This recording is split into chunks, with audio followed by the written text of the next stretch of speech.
नामस्मरण गजाननाचे गणगण गणात होते.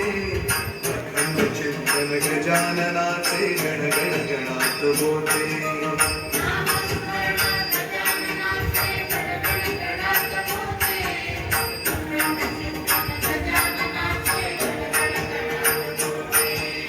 नामस्मरण गजाननाचे गणगण गणात होते.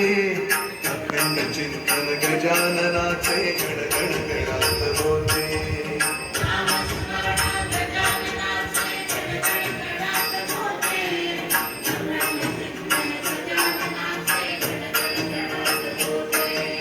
नामस्मरण गजाननाचे गणगण गणात होते. अखंड चिंतन गजाननाचे गणगण गणात होते.